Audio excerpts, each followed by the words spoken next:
Finally, 24 stars on all the MOCs from 1 to 8.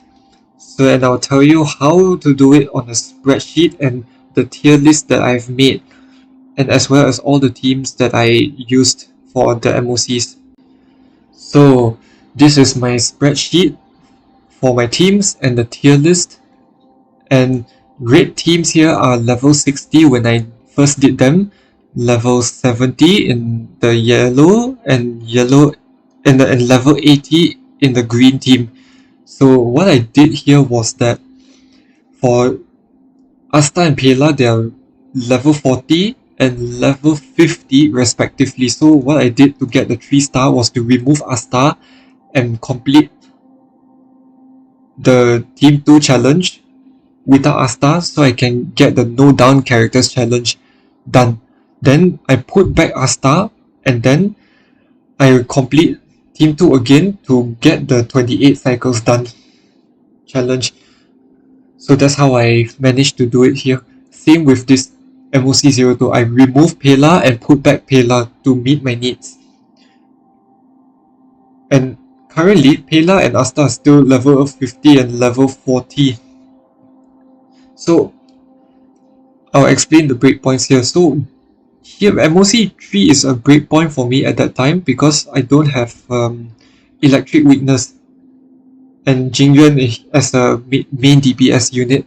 So I used Jingyuan as part of my team and pulled for him at that time. So I was testing out Jingyuan during that time, and during my testing I managed to get 3-star in one shot. So this is the team that I recorded to use, but definitely there are better teams out there.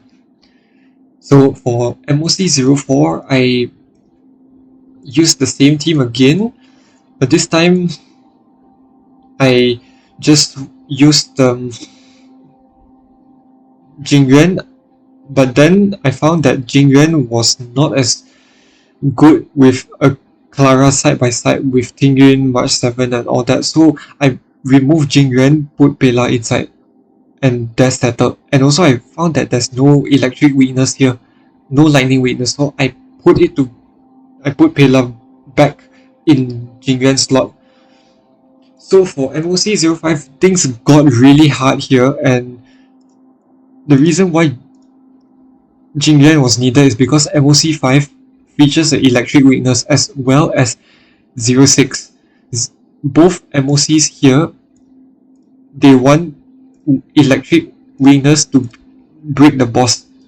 So I use Jingyuan here. So I used the same team setup and it worked perfectly. But let me tell you something, MOC06 was easier than 05 for some reason, I don't know why. I explained it in one of my run videos that I published in my channel. Okay, so another breakpoint came in from level 60 to level 70 teams, as well as 70 to 80 teams. So here we are jumping from 70 to 80, and the problem here is that my characters were not high level enough to beat MOC7 in 3-star. Sealer was spamming basic attacks in 07 to keep Natasha alive as well as Fire MC alive. So Bronya was basically supporting Natasha's Natasha was basically healing everyone, and then Natasha was also healing Fire MC. You get the point, right?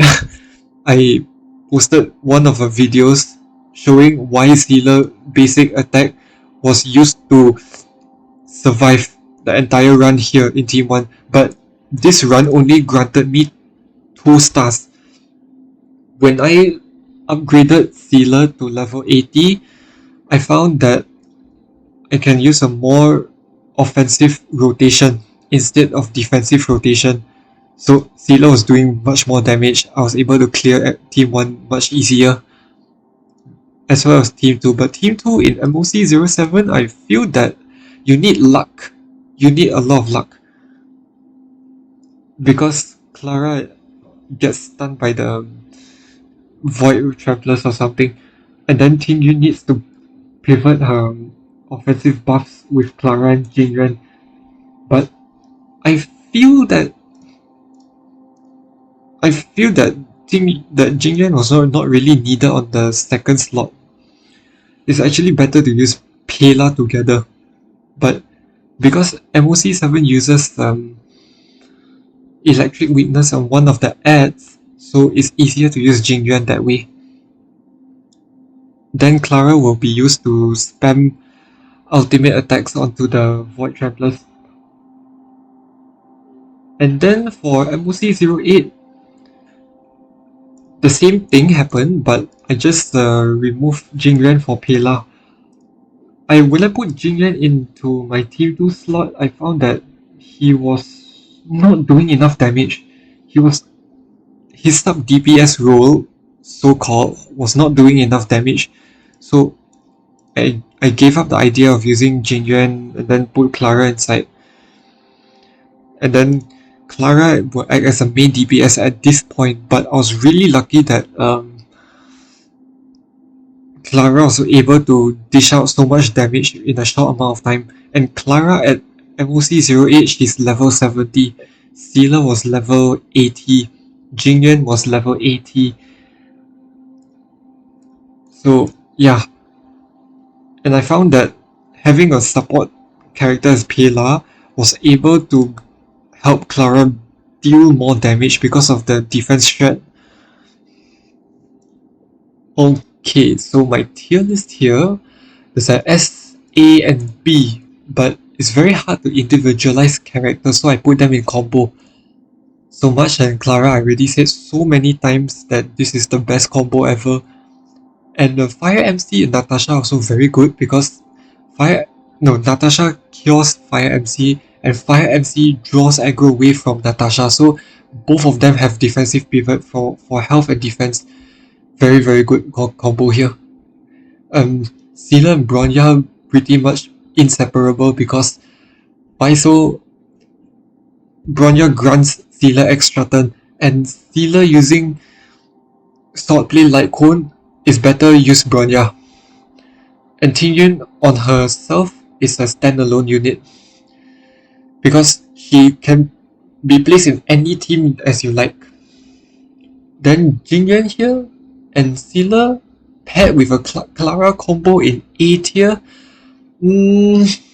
As I said earlier, why I swapped out Jingyuan for Pela, because it's very hard for Tingyun to switch pivots between the characters.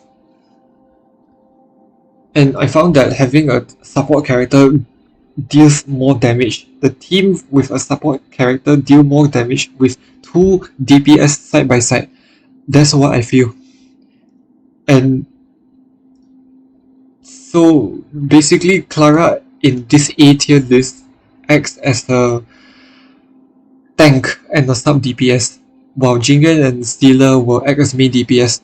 But it's very hard because you need to focus one another and all. And I feel it's better to just put in Pela or Asta into your Jingyuan or Sealer team. But on a standalone character basis, I think Pela and Asta are just flat B. They're quite niche.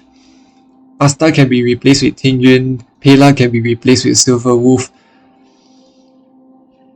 So this is my teams that I use to 3-star all until 08, from 1 to 8. Actually, if I wanted to put a C rank here in my tier list, I can, but I think I'll be elaborating too much already on the characters I don't even use, so there's no point putting a C rank in my tier list. So yeah, that's pretty much it.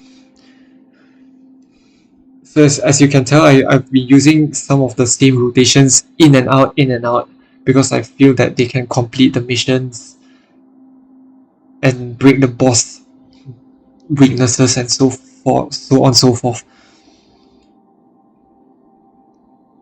So that's pretty much it.